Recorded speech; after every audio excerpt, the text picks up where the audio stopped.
Our true crime podcast deals with sensitive issues, including some that little ears shouldn't hear. Listener discretion is advised. This is Cam. And I'm Jen. And you're listening to Our True Crime Podcast.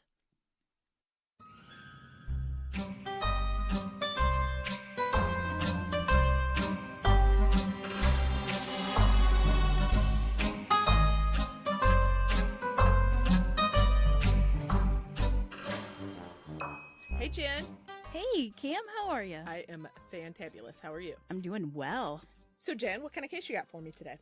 I've got a cold case. Ooh, cold. I'm fascinated with cold cases. I know you really don't like them because they don't have the payoff at the end. It bugs me. I lay awake at night and think about it. I'm not kidding. They absolutely fascinate me. I never understand why some of these cases that have a lot of information, how they end up being cold. I just don't, I don't get it. I think that's what bugs me. I just can't understand how come certain cases can be solved and some can't. But the most important thing is to try to keep the name out there and get it out. Try to keep everything out there and to know. But I'm going to let you know of a case that I had never heard of, and I was even surprised to find out that you didn't hear of it. I know. That's a shocker. I can't wait. It is, and it even happened in our state, Missouri. That I swear, I had no idea. I found it only because as I was perusing Twitter, one of the people that I follow, which is Defrosting Cold Cases with Alice, had commented on this case, and it's a 45-year-old cold case as of August of this year. Wow. In the state. I have not heard of it. I'm shocked. I know. Shocker. Well, let's see if we can do it. Get some interest in it. Get some interest in it, or at least bring it into public view. Teresa Hilt was born January 6, 1951. She was the only child to doting parents Stanley and Mildred Hilt in Chillicothe, Missouri. Tess, as she was called, was known as a smart, outgoing, life-loving girl. She was always a high achiever, and she won many competitions for music, poetry, 4-H, and baton twirling. Remember baton? Twirling. I loved my baton twirler teacher. She was Coach. The majorette. Yeah, loved her. Wanted those white boots she always wore. Tess was also drawn to the arts. She loved music, and she sang constantly. So she sang, played piano, and she also played the trumpet. So she was arty. Right, and she loved the stage, and she was quite an actress. After graduating from high school, she went to Northwest Missouri State University. She had graduated in 1973 with a degree in music education, and she was also enrolled in the graduate programs leading to a Master of Science degree in guidance and counseling. Oh, okay. So she's going to be a teacher/guidance counselor. Right. So she graduated from college, took the summer off, right, and then she was heading back for her master's, right? She was 22 years old. Tess was, like high school, very active on the campus, and she was a member of the yearbook staff, the marching band, student union board, many music groups, and she also was, an actress. She played Peppermint Patty in You're a Good Man, Charlie Brown. Oh. So her friends described her as outgoing, beautiful, and a bubbly girl. She got along with everybody. She wasn't a drinker, and if there was a party situation, she pretty much just nursed one drink all night long. They said Tess was the kind of girl who seemingly didn't have an enemy in the world. She was a trusting soul and always saw the best in everyone, and that trusting nature may have led to her death. On the afternoon of Friday, August 3rd, 1973, Tess helped a friend paint his apartment, which it's a good friend to help paint, because painting sucks. They both lived in the College Gardens apartment complex, which is now called Horizons West, and it was right next to the campus. So probably lots of kids live there. Lots of kids. Lots of action going on all the time. Yeah. And although they lived in the same complex, they lived in different buildings. The whole complex was considered very safe, and hardly anyone ever locked their doors, including Tess. What is this in Maryville? What town is Maryville, Missouri. Maryville. Mm-hmm. Do you know population? I'm just wondering about the. It's a small college town. Well, it's 1973 too. I mean, I remember not locking the doors when I was being little. Okay. You know, I totally remember not locking the doors. After they got done painting the apartment, they also went out together to a party that night. And then they went back to Ed's apartment around 10 or 11. Supposedly around 2 o'clock in the morning, Tess decided to go back to her basement apartment, which was only about 60 feet away from Ed's place. As she was leaving, 2 of Ed's male friends showed up. You know, Ed walked her to the door, and before they left, she made plans to go out with Ed the following day after he got off of work. And that was the last time they saw Tess alive. Were his 2 friends with him when they walked? Like, did the 2 friends stay at his apartment and he walked her No, he just walked her to the door. Since he only lived 60 feet away from her apartment, she walked by herself. Okay. Wow. Back to her apartment. It was 1973. I mean, No. different. I know. I'm just thinking. Different times. I'm just saying that's sad. I mean, only 60 feet. You could see. You know what I mean? That's weird. Somebody was obviously watching. Okay, go ahead. Okay. So after Ed gets off work, he makes several phone calls to Tess's apartment. He wanted to call her and say, let's go out, or what time should we meet up, and all that kind of stuff. Right. Mm-hmm. But there was no answer at all. Oh, and by the way, Ed did show up for work that day, in case you were thinking that Ed did something. I was kind of thinking that. I was interested to see. I know, I could tell by the look in your eyes. By the look in your eyes. Another of her friends attempts to call her too, but get a busy signal. Mm-hmm. So at 5 p.m., after several attempts to call... was Ed getting a busy signal too? I don't believe so. It just says that somebody else tried to call and got a busy signal. Okay. All right. So at 5 p.m., and he gets off work at about 4. Okay. So at 5 p.m., Ed decides to walk across the courtyard to Tess's basement apartment, and he can't remember if the door was open or just unlocked. But he walks in and he calls for her, and there's no response. Okay. So he can't remember if it was ajar or unlocked? See, that's weird to me. But she never locked her door, so... Yeah, but I would be you, especially. I don't know. Well, what he sees next is pretty horrifying, and that's why I think it would go back to go. Oh my God, that door was open. Somebody got in here. Versus, oh my God, the door was shut and somebody. But maybe she never really shut the door, or it happened college, before, like in dorms. Right, kids leave their doors open, right, and if people it was kind safe, of come in and right. out. Yeah. Okay, go ahead. So since there's no response, he goes and checks the apartment, and he sees her lying face down, nude, on the bed. Ugh. And she's covered up and she's almost like tucked in. Oh. He sees the heel of her foot sticking out, and then he touches her foot to wake her up, and her foot's cold. He contacts the Maryville Police Department that responds to the scene. So, okay, before we go on, I just want to state that the police did everything that was in their knowledge to do. Okay. All right. This is a small town college campus, a small college town. 1973. Small police department. They weren't really trained to do homicides. They really didn't have a lot of homicides to investigate, so they didn't have a lot of experience investigating. Okay. So I did read in a comment somewhere that someone stated the investigation seemed to be ran by Barney Fife. Ooh. Which isn't a good sign. But to be fair, the sergeant at the time, Jim Wright, he was assigned to the case after 2 months after her death. What? They didn't assign him to the guy that was... Was somebody else assigned to it? I couldn't find anything. So there's problems there, just to begin with. Okay? Okay. So they believed that the crime scene was staged. Her body had been posed. Mm-hmm. Her left arm laid straight at her side, while her right arm was bent at the elbow, resting on her back. Remember, she was face down. Yeah. Right? A 4-inch paring knife was found in her right hand, but there was no fingerprints on the knife. A paring knife is not very large. No, it was 4 inches. Okay. So there were ligature marks on her wrists indicating that she had been bound, and I read somewhere that she was bound with her own shoelaces. Ugh. She also had a pair of her own pantyhose tied around her neck, really tight. She had a black eye and bruising on her left cheek and upper arms. She had been stabbed twice in the chest, and it pierced her heart. Now, the chest wounds, even though she was pierced only twice, it looks like they had just jabbed the knife in about 8 or so times. Like in the same spot? They didn't even take the knife completely out of her chest, and they just kept, digging in there. They never pulled it out completely, and they just restuck the knife, and it horrible, up to 8 times. They said, yeah. She was also stabbed 3 times in the left lung, 5 times in the left arm, and numerous wounds in the lower part of her body around the uterus. Like overkill around the uterus area. Mm-hmm.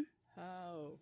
During the attack, Tess swallowed some of her own hair. She had long blonde hair, found 8 inches down her esophagus. Her hair went down that far. She hadn't been raped. In fact, they stated that she was a virgin at the time of her death.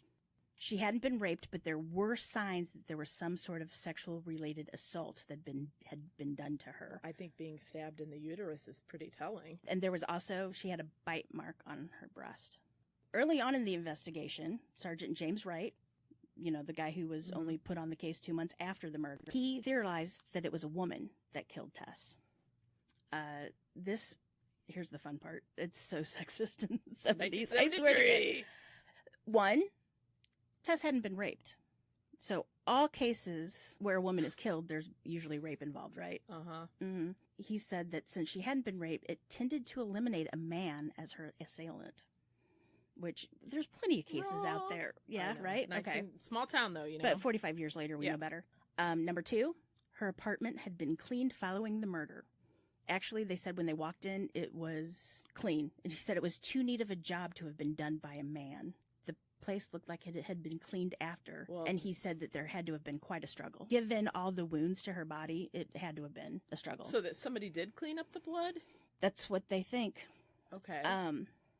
The killer had neatly folded a sheet and placed it over Tess, her body, and it was kind of tucked in. So, and he's like, no man would have done that. That's a feminine act. Well, see, we know that's wrong too. Yes, I was thinking it's somebody that... Remorseful, isn't it? Yes, and obviously they took a little care to... They were embarrassed for her. So they would, and that's somebody that cares for you, typically. So this makes me think it was somebody that knew her and knew her pretty well. Right. Okay, keep going. Right. So, another sign of a bungled investigation. This is fun, too. The autopsy results were delayed. You want to know why? Oh, can't wait. The Kansas City surgeon who initially did the postmortem, he did a little bit of it, and then you know what? He went on vacation.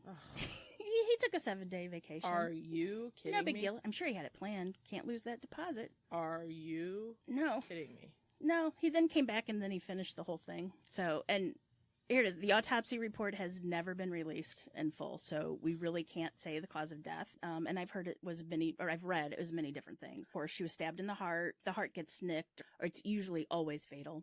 Another report said that the wounds to her lungs, since her lung was hit and nicked, that it caused the blood to fill her lungs, and she basically drowned in her own blood. Ugh. And then another report stated that she died of a collapsed lung. Even though the police said the crime scene was too neat, actually it said eerily neat, everything had been cleaned up, even the knife. They did find... Was that knife that killed her, was that the one that was placed in her hand? They think so. Okay. They think. There was some blood found at the site. There was a small spot of blood on the light switch. There was some on a wall.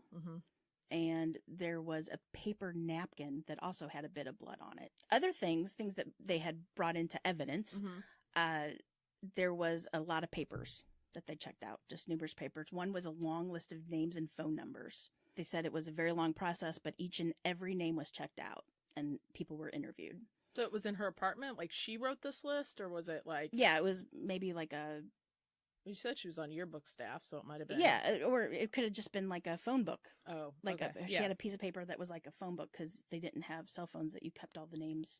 You had to write it down. And people sometimes actually memorized phone numbers. What? Mm-hmm. That must have been terrible. Yep. There was also a bunch of audio recordings that they found, because she liked to sing, so she recorded herself and all that kind of stuff. This is interesting. They found hair at the end of the bed. Now, they weren't Tess's hair, because Tessa had long blonde hair. These were short, dark hair. The strands of hair were examined. It was determined that the person who left the hair had a rare genetic disorder called, and I'm sorry if I said this wrong, I can't find a way to pronounce it, but it's called Manilothrix. And it's a rare genetic disease that makes the scalp brittle, and it causes the hair to easily break and fall out. Okay. It's kind of like alopecia, and it might be in the same genetic category, but the hair would be patchy and thinning. It's almost fuzzy, and actually they said the strands of hair looks like a string of pearls. Okay. I'd never heard of it before. I've never heard of it either. Right. But I have a question right now. How many patchy-haired college students, I mean, how many people could really have this condition at a college and they can't find the person who did it? Are you kidding me? Well, they might not have sought treatment, or they might have done stuff to cover it up, or it's so rare that you would just think, oh my God, that person has really bad hair, or they kept it cut really, really short. Yeah, Who but knows? you just know that. Like, you're sitting next to somebody. Wouldn't that occur? That would be... Or people are too scared to come forward. No, I'd be like, I'm sitting in my psych class, and there's a guy that has hair like that. Or there's a girl that has hair like that. Okay, go ahead. So anyway, even in today's world, there's not much you can do about it. There are some treatments, but... Is it obvious? Is it an obvious condition? I've seen some pictures of it. I couldn't tell the difference. Oh, okay. It just looked like you have bad hair. Okay. Fuzzy hair. Yeah, okay. Not actually fuzzy, but it just looks brittle, and Okay. I'll post some pictures of it on our website. Other evidence that was found were traveler's checks that Tess had used that summer to go to Colorado. She went to Warrensburg, Missouri. Go Mules. And they were found in the apartment's complex in the parking lot, Southside parking lot. How much longer was this found? 2 months later when that... No, that was found that day. Right away. Okay. Right. It was found right away. And they also found her wallet, which was on the south side of the apartment building too. And that was by some defunct railroad tracks. Did it have money in it and stuff? No. Because, that's weird, because traveler's Not that checks I know of. are money too. Like, the person could have... But they were harder to cash. You had to show ID. I don't remember. It's been a long time. Mm-hmm. This made Sergeant Wright theorize that maybe Tess had met her killer during the short walk between Ed's apartment and her apartment. Mm-hmm. And maybe she didn't really go back to her apartment afterwards. Like, maybe she never made it home? Right. Okay. There was a witness that was seated at a picnic table in the courtyard where Tess would have walked through, and he didn't see her. He never saw anyone. Okay. Or he never saw her, I should say. Yes. So he thinks that maybe Tess met somebody on the way home, and she either willingly went with them or somebody followed her home. Mm-hmm. Wright has been quoted saying, I think she was brought back or she went back to her apartment where the murder took place. The murderer could have been somebody she knew because no one heard an outcry, and those apartment walls are really paper thin. Mm-hmm. And they did go on to test the walls, and they were You could hear stuff. You could And hear like a nobody heard conversation. anything? Nobody heard anything. That was okay.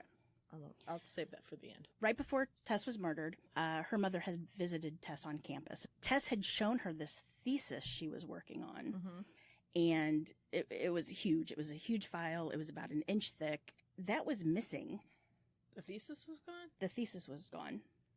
Did anybody ever present that or turn it in? Police never took it into evidence. And when her parents came to pick up her things after the crime scene was released, how sad would that be? Oh my God. They never ran across it. That's weird. Well, here's what's really weird. Tess wasn't a drinker or a big party girl or anything like that. I mean, she was the friendly girl, would always go to parties, but she wasn't a party girl. The paper was about drug and alcohol culture on campus and in the northwestern part of Missouri. So her parents suspected that the research is what actually ended up causing her death. See, They think that maybe she named somebody. I was just going to say, did she name names in there? Maybe somebody important that didn't want their name to be Was it a professor or stated. Somebody And in they the wanted to hide community? their addiction. They didn't want to get in trouble. Yep. Wow. Okay. Some have even speculated a drug dealer, and it was known that his father had a lot of money and a lot of connections to government officials in the area. That's one theory. Hearsay theory, but not one for the police that I know of. They said that Tess spoke to a lot of unsavory people. It's even said that Tess befriended a group of hippies that had been seen around the campus. She was so sweet that she would feed them, and occasionally she would even let them stay in her apartment. But the police never found that group to interview. And I think it was 2 men and a woman.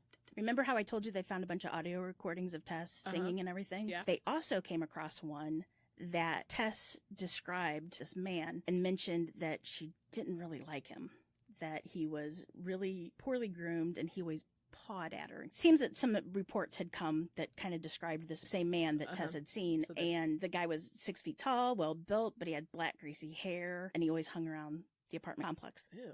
Yeah. They did find out through a thorough investigation, it said, that the man was a teacher from out of town and he had been attending a seminar, so they ruled him out. Did they take a test of his hair? But he did have, That's how they they said would find this person. black, greasy hair. So it would be dry and brittle if it was. Oh. By February, 200 people had been interviewed. 150 fingerprints had been taken in hopes to match the prints that were found in the apartment. They also rounded up 6 people to take a lie detector test, including Ed. But here's something that's fun. Interesting enough, there was one student who was asked to take a polygraph test and said no. Deny. And there is a little newspaper article on it, and they only named the person the student. There's no gender stated with the student. Didn't say why that the person did not want to take it? The reason the student gave was it was too time consuming, and they didn't feel that they had anything to add to the investigation. Okay. And as we know, lie detectors, polygraph tests, they're not admissible in court of law. You should probably never really take them, but you should get a lawyer first before you deny one, I would think. That's what all my people tell me. But in the article, the police stated, this is fun, right? 4 reasons why the student could possibly not want to give the test. 1, person doesn't know anything and doesn't want to take time for the test. Okay, which is what they stated, right? 2, the person knows something about Tess, but not the murder and doesn't want to get involved. Okay. 3, person does know about the murder, but wasn't involved and doesn't want to talk about it. 4, person is directly or indirectly involved. Seriously, what the hell? Okay, I think that pretty much sums up every single option. There isn't any. Either you did it or you didn't. With highly reported murder cases, there's a lot of prank phone calls, the false leads. People were worried. They even had a letter from a man that confessed that he had killed Tess. Really? When they went to check up on him, they found he couldn't have murdered her because he was in a mental institution at the time. Police also investigated a possibility that Tess may have been involved in a relationship with an older man, maybe a professor. She reportedly told friends that she was in love with an older man while telling others that she was afraid of an older man. In both instances, Tess refused to name the older man, and despite researching for this mysterious guy, investigators were never able to come up with anybody.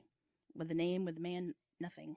It's so weird, though, that just seems like, we've talked about this, how women talk. Like, you would think somebody would be like, I met somebody, and then,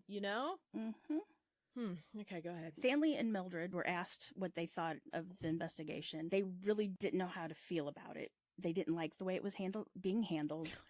I'd say so. The hair is the clue. I'm telling you. I know. They weren't always kept up to date with what was happening, and they really felt that even though the officers were trying really hard to solve the case, they didn't think the investigation was going in the right direction. So they hired a Kansas City attorney to investigate the situation, but he didn't come up with anything either. And he finally told them that all you can do is keep praying that they find the killer. So they even put up a reward that was close to $3,000. And in 1973, that was a pretty large reward. Nobody ever claimed it. So with that, it went cold. There was nothing. It's the hair. I'm telling you. It is the hair. Especially in this day and age. It's the hair. Easy way to solve it. There hasn't been a lot of information on Tess until 2012. And that's when a college friend of Tessa's, Michael Holmes, he retired. And it said he and his wife were sitting in a Mexican restaurant, and his wife is like, so what are you going to do now that you're retired? And he's like, you know what? I think I'm going to solve the murder of my friend Tess. Yay! Isn't that nice? And he states this because he said Tess was the very first person he met his freshman year in 1970 at college. She said she greeted him with a huge smile and asked if she could help him, which is awesome. He and Tess became friends that year, and they were pals, and that she was a small girl with a big laugh. And so he created the Teresa Sue Tess Hilt Facebook page. And it's a place where people can share their memories of Tess and remain up to date of the case. He also set up a website, which is justicefortess.com, and it catalogs all the information of the murders. He also set up a place where you can do confidential tips. Since starting the site, Mr. Holmes said they've had a ton of tips and information have come in, much needed. Yes. And honestly, there was such a there's not a lot out there on her, so this was much needed. So he said there's 6 types of people that they need information on. If anybody has any information, they need to say something. The first one, an older man, because, you know, they said in the last months of her life, she talked to friends about an older man. They have reason to believe that this man may have been married or was in the process of a divorce. Now, number 2 kind of goes along with number 1, jealous wife or girlfriend. The jealous woman. Several leads have pointed to a possibility of a classmate or student who was obsessed with a young man, and that young man could have been attracted to Tess. I don't buy that one. Drug connections. She found out something more than she should have. There's not a lot to go on that. There's the man that she pushed away that wouldn't take no for an answer. You know those folks. The kind of put out or get out, he says. Because of the rage. There was so much rage. Right. The drifters, which of course were the hippies. Darn hippies. And somebody has to remember the hippies because they were very prominent that summer. Right. Something that I found interesting, and Mr. Holmes shared it on the Facebook page, was he received a private message from a retired police officer. With permission, he posted it. Well, this retired police officer said that he couldn't buy that the killer was a woman. Me neither. Because first off, he couldn't see a woman overpowering another woman without signs. And lots of, struggling. Like there'd be paper all over the place. The 2 women fighting, it would have been a cat fight. Things would have been broken. People would have heard it. I totally agree. Right? His thoughts that after she left the party, or after she left Ed's house, that she didn't come home because that man never saw her. He is pretty sure that someone followed her, or she was met by somebody she knew. If she was followed, she went back to her apartment. She doesn't lock the door as normal. She gets in the shower, and the person enters her apartment while she's showering. And he either strikes her in the face with his fist or stuns her somehow and knocks her out because of all the bruising on the facial area. And it would also explain why she was naked. And as she was out, he puts her on the bed, then takes the pantyhose and gags her, which causes the hair to go down her throat. He just believes that she knew the killer. So the killer was somebody that had a strong feelings towards her. She might not have returned the love. Basically, he thinks that because of, like we said earlier, by the fact that he covered, or the person covered them. And he said it could be construed as a type of worshiping because of the cover-up, of the sheet covering her up. Also states that the person had an anger issue and he couldn't control it because of the rejection, which leads this retired police officer to believe that it was a married person in jeopardy of being found out. And she threatened to tell the wifey. And which put him in jeopardy, so he got mad and he didn't want his wife to find out, and he couldn't let it happen. The paper had also said, which I admit that I didn't catch this part, that something had been weighing on her mind for several weeks and nobody knew why. So obviously, I guess Tess was very private. Yes, if she never... if also, I mean, if she was writing a thesis, that is like all consuming. So that could have been all of that too. You know what I mean? Just kind of stressed out. He also thinks the traveler's checks that were found in the parking lot in her billfold, he thinks that the killer took it, and as he was walking away, he was looking for articles that may incriminate him, like possibly pictures or a phone number.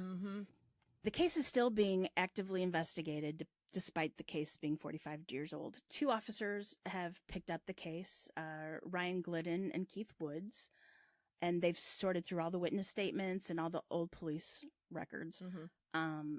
It seems, though, when they went to go look for the physical evidence from the crime scene, it was gone. What do you mean gone? Completely missing. The bed sheets, the murder weapon, hair samples, DNA, it's all gone. It vanished. See, they could totally find DNA on that now. They could. What? I mean, yeah. I mean, it could totally be solved now, but everything's missing. Many of the people that worked on the case have passed too. So these 2 gentlemen have traveled to many different states. They've listened to thousands of hours of listening to these witnesses' stories.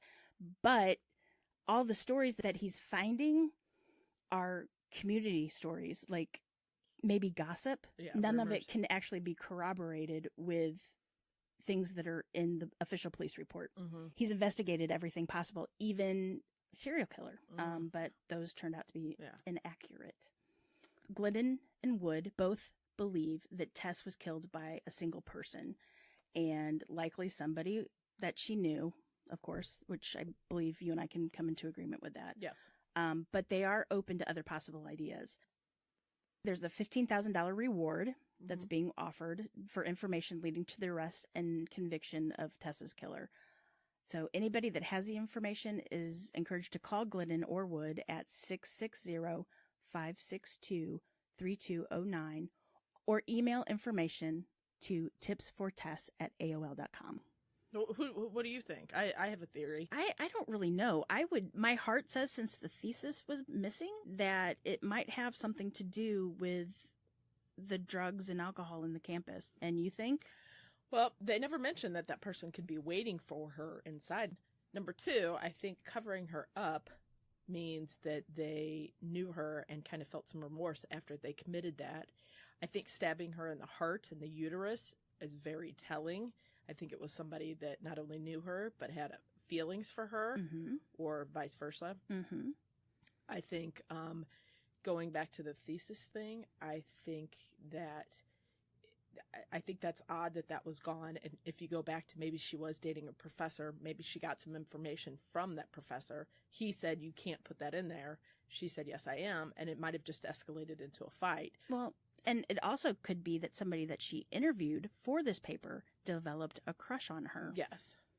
I think the crime was pretty vicious. It was really vicious. But a lot going on with the pantyhose and the shoestring and the punching and all that. Maybe? Yes, totally. So there was a lot of rage but to the hair, that murdered. The hair's the answer. The hair is the answer, but it's gone. They can't find it. They don't know if it's somewhere in Jefferson City, in a warehouse somewhere, just sitting there.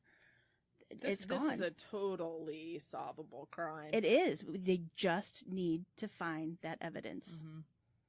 And I think it was probably a one-time deal too, and that's why. Just because I think passion killing. Yeah, just you said sticking the knife in the heart, so it wasn't rage, but that also tells me maybe like when she was punched, maybe she passed out, because to stick it in the heart and keep going, they had to in and out. Yeah. Like, well, the fact that there was no sound, that no one heard anything. That's why I'm wondering if she passed out when he punched her. Oh, yeah. Like the retired detective said that she was somehow stunned, whether it be by a punch in the face or some other thing. Yeah. And I agree with that, because there's no way. I'm sure she was a fighter. But I think also, too, I'm trying to put myself in that spot. God, ugh. I think probably you would scream more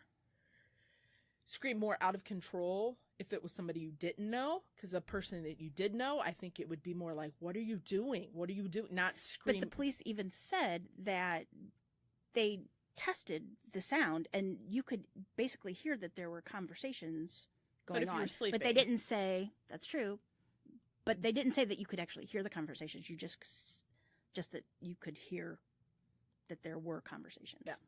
But that's what I'm saying. Like, that would be, if there was a stranger that broke in your house, I think typically you're going to scream louder and more violently than it would be if I was at your house waiting for you. You'd be like, what are you doing here? Like, you'd be surprised, but you're not going to scream at me.